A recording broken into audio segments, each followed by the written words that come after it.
The power of concentration. अध्याय 9। एकाग्रता बुरी आदतों पर विजय पा सकती है। आदतें हमें उससे कहीं ज्यादा हद तक बनाती या बिगाड़ती हैं जितना हम स्वीकार करना चाहते हैं। आदत एकाग्रता की एक शक्तिशाली दुश्मन और अद्भुत सहयोगी दोनों है।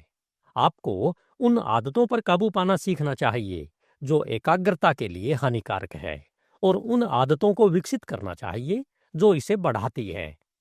अधिकांश लोग अपनी आदतों से नियंत्रित होते हैं और समुद्र की लहरों की तरह लकड़ी के टुकड़े को उछालते हुए उनके द्वारा इधर उधर फेंके जाते हैं।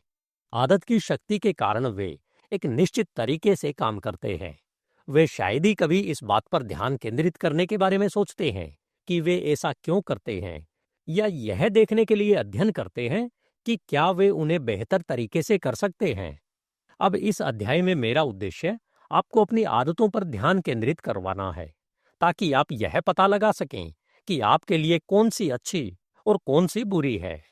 आप पाएंगे कि कुछ आवश्यक बदलाव करके आप उन आदतों को भी बेहतर बना सकते हैं जो आपके लिए अच्छी नहीं है। अच्छी आदतें आप बहुत बेहतर बना सकते हैं। पहली बात जो मैं आपको समझाना चाहता हूं वह यह है कि सभी आदतें सचेत रूप से या अनजाने में इच्छा शक्ति द्वारा संचालित होती है। हम में से ज्यादातर लोग हर समय नई आदतें बनाते रहते हैं। अक्सर अगर आप किसी चीज को एक ही तरीके से कई बार दोहराते हैं तो आप उसे उसी तरह करने की आदत बना लेंगे।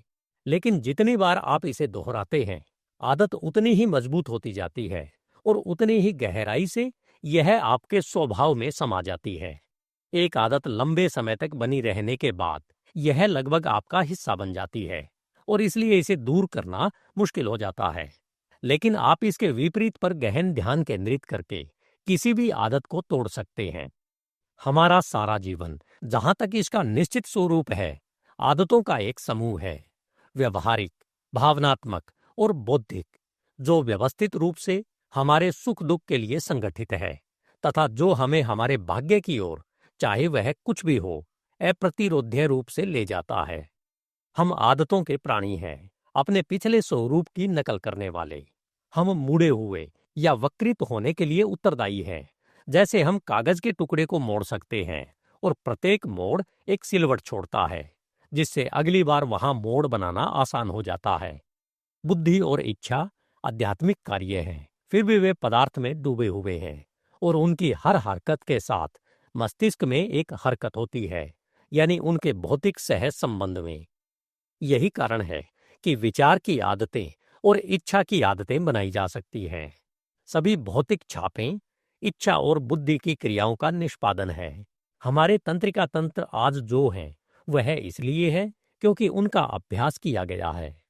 जैसे जैसे हम बड़े होते हैं, हम में से ज्यादातर लोग स्वचालित मशीनों की तरह होते जाते हैं। हमने जो आदतें बनाई हैं वे मजबूत होती जाती है। हम अपने पुराने खास तरीके से काम करते हैं। आपके साथी आपसे एक खास तरीके से काम करने की उम्मीद करना सीख जाते हैं, तो आप देख सकते हैं कि आपकी आदतें आपके जीवन में बहुत बड़ा बदलाव लाती है। और चूंकि अच्छी आदतें बनाना उतना ही आसान है जितना कि बुरी आदतें, इसलिए आपको सिर्फ अच्छी आदतें ही बनाना चाहिए। आपकी आदतों के लिए कोई और नहीं, बल्कि आप खुद ही जिम्मेदार हैं। आप अपनी पसंद की आदतें बनाने के लिए स्वतंत्र हैं, और अगर हर कोई सही तरह की आदतें बनाने के महत्व को समझ सके तो यह दुनिया कितनी अलग होगी। हर कोई कितना खुश होगा। तब कुछ लोगों के बजाय सभी सफल हो सकते हैं। जब हम युवा होते हैं तो आदतें अधिक तेजी से बनती है, लेकिन यदि हम युवावस्था के प्लास्टिक काल को पार कर चुके हैं तो अपनी आदतों पर कंट्रोल करने का समय अभी है, क्योंकि हम कभी भी युवा नहीं होंगे। आपको निम्नलिखित कहावतें याद रखने लायक लगेंगी। पहली कहावत, हमें अपने तंत्रिका तंत्र को अपना शत्रु बनाने के बजाय अपना मित्र बनाना चाहिए। दूसरी कहावत, किसी नई आदत को अपनाने में, जैसे किसी पुरानी आदत को छोड़ने में, हमें यथासंभव मजबूत और दृढ़ पहल के साथ आगे बढ़ने का ध्यान रखना चाहिए। बचपन में ही सही काम करने की आदत रखने वाले व्यक्ति के इरादे हमेशा अच्छे होते हैं। इसलिए आपके लिए यह बहुत जरूरी है कि आप उन आदतों पर ध्यान दें जो अच्छे इरादों को मजबूत करती है। अपने आसपास हर संभव मदद रखें। बुरी आदतें बनाकर आग से न खेलें। आज से ही नई शुरुआत करें। अध्ययन करें कि आप कुछ चीजें क्यों कर रहे हैं। अगर वे आपके भले के लिए नहीं है तो उन्हें अभी से त्याग दें। किसी भी प्रलोभन के आगे न झुकें, क्योंकि हर बार ऐसा करने से आप बुरी आदतों की जंजीर को मजबूत करते हैं। हर बार जब आप कोई संकल्प लेते हैं तो आप उस जंजीर को तोड़ देते हैं जो आपको गुलाम बनाती है। तीसरी कहावत, जब तक नई आदत आपके जीवन में सुरक्षित रूप से जड़ नहीं जमा लेती, तब तक किसी अपवाद को न होने दें। यहाँ विचार यह है कि जब तक नई आदत ठीक नहीं हो जाती, तब तक आपको कभी भी हार नहीं माननी चाहिए। अन्यथा आप पिछले प्रयास से हासिल की गई सभी उपलब्धियों को खत्म कर देंगे। दो विरोधी प्रवृत्तियां हैं, एक दृढ़ रहना चाहता है और दूसरा हार मानना चाहता है। अपनी इच्छा शक्ति से आप दोहराव के माध्यम से दृढ़ बन सकते हैं। किसी भी और सभी विरोधों का सामना करने में सक्षम होने के लिए अपनी इच्छा शक्ति को मजबूत करें। चौथी कहावत, अपने द्वारा लिए गए प्रत्येक संकल्प पर कार्य करने के लिए सबसे पहले संभव अवसर का लाभ उठाएं तथा उन आदतों की दिशा में आपके द्वारा अनुभव किए जाने वाले प्रत्येक भावनात्मक संकेत का लाभ उठाएं जिन्हें आप प्राप्त करना चाहते हैं। संकल्प लेना और उसे पूरा न करना बहुत कम मूल्यवान है। इसलिए हर हाल में अपने द्वारा किए गए हर संकल्प को पूरा करें, क्योंकि संकल्प से आपको न केवल लाभ होता है, बल्कि यह आपको एक ऐसा अभ्यास प्रदान करता है जो मस्तिष्क की कोशिकाओं और शारीरिक सह संबंधों को संकल्पों को पूरा करने के लिए खुद को समायोजित करने की आदत बनाने का कारण बनता है। कार्य करने की प्रवृत्ति हमारे अंदर उस अनुपात में प्रभावी रूप से निहित हो जाती है जिस अनुपात में कार्य वास्तव में होते हैं, और मस्तिष्क उनके उपयोग के लिए बढ़ता है। जब कोई संकल्प या भावना की एक अच्छी चमक बिना फल दिए वाष्पित हो जाती है, तो यह खोए हुए अवसर से भी बदतर है। अगर आप अपने संकल्पों को पूरा करते हैं तो आप एक बहुत ही मूल्यवान आदत बनाते हैं। अगर आप उन्हें तोड़ते हैं तो आप एक बहुत ही खतरनाक आदत बनाते हैं।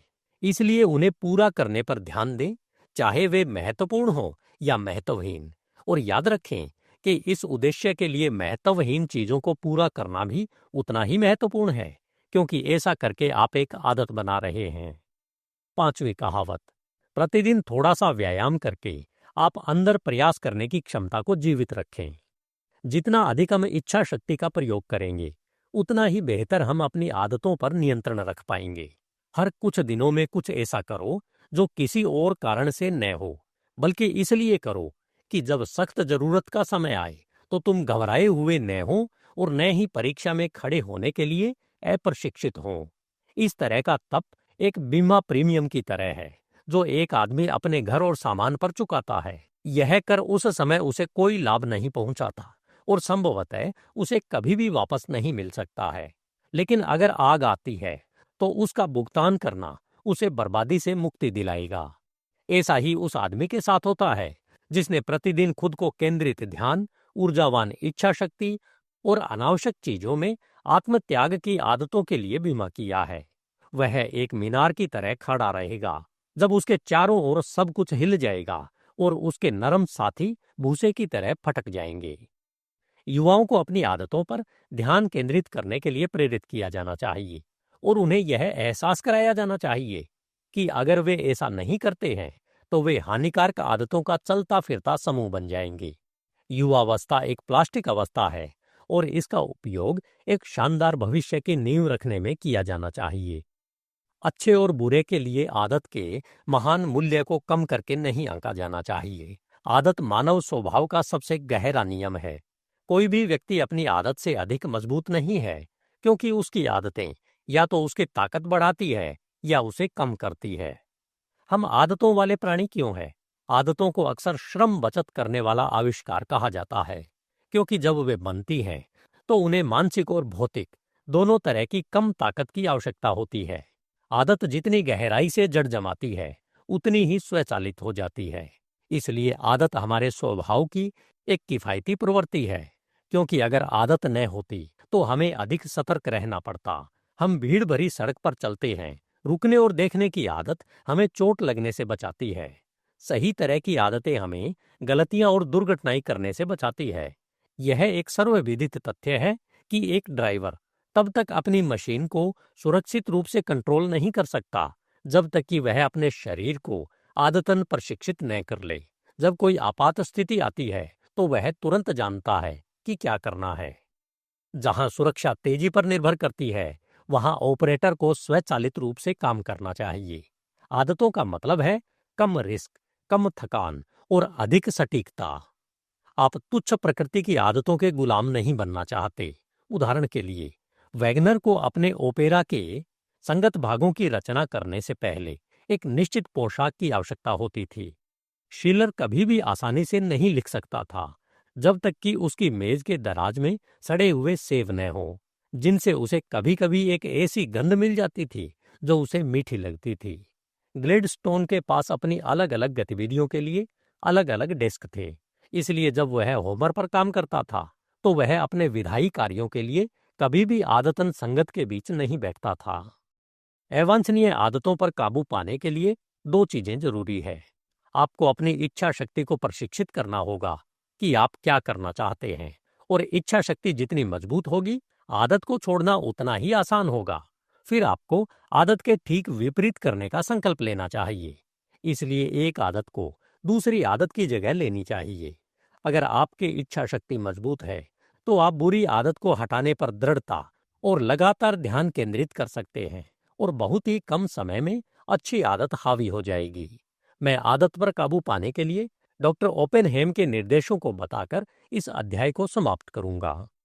यदि आप किसी आदत को और साथ ही उसके संचित परिस्थितियों को भी समाप्त करना चाहते हैं, तो आपको इस मामले से उतनी ही गंभीरता से जूझना होगा जितना आप किसी भौतिक शत्रु से जूझते हैं। आपको दृढ़ संकल्प की पूरी दृढ़ता, संकल्प की पूरी उग्रता के साथ मुठभेड़ में उतरना होगा, यहां तक कि सफलता के लिए जुनून के साथ भी, जिसे प्रतिरोधी कहा जा सकता है। कोई भी मानवीय शत्रु एक प्रतिकूल आदत जितना कपटी, दृढ़ निश्चयी और अडिग नहीं हो सकता। यह कभी सोता नहीं है, इसे आराम की आवश्यकता नहीं होती। यह एक परजीवी की तरह है जो सहायक शरीर के विकास के साथ बढ़ता है, और एक परजीवी की तरह इसे हिंसक, अलगाव और कुचलने से ही सबसे अच्छा मारा जा सकता है। जब जीवन में तूफान आता है और सब कुछ हमारे खिलाफ लगता है, तब हम अक्सर गलत आदतें अपना लेते हैं, और तब हमें वैसा सोचने और बोलने के लिए बहुत ज्यादा प्रयास करना पड़ता है जैसा हमें करना चाहिए। और भले ही उस समय हम बिल्कुल उल्टा महसूस करें, लेकिन उस छोटे से प्रयास को एक जबरदस्त शक्ति का समर्थन प्राप्त होगा, और वह हमें एक ऐसे एहसास तक ले जाएगी जो पहले कभी महसूस नहीं हुआ। यह हमारे जीवन के आसान, संतुष्ट क्षणों में नहीं होता कि हम अपनी सबसे बड़ी प्रगति करते हैं, क्योंकि तब तालमेल बनाए रखने के लिए किसी विशेष प्रयास की जरूरत नहीं होती। लेकिन जब हम परीक्षणों और दुर्भाग्यों के बीच होते हैं, तब हमें लगता है कि हम डूब रहे हैं, अभिभूत हो रहे हैं।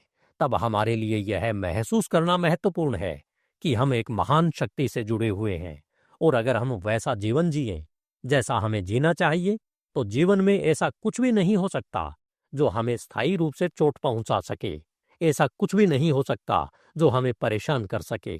इसलिए हमेशा याद रखें कि आपके भीतर असीमित शक्ति है जो उस रूप में प्रकट होने के लिए तैयार है जो उस समय हमारी जरूरत को पूरा करे। यदि जब हमें कोई कठिन समस्या हल करनी हो तो हम बच्चे की तरह चुप रहें, तो हमें प्रेरणा मिल जाएगी। हम जानेंगे कि कैसे कार्य करना है। हम पाएंगे कि जल्दबाजी करने या स्वयं को विचलित करने की कोई आवश्यकता नहीं है। बाहर से आवेग में आकर कार्य करने की अपेक्षा भीतर से मार्गदर्शन की प्रतीक्षा करना सदैव अधिक बुद्धिमानी है।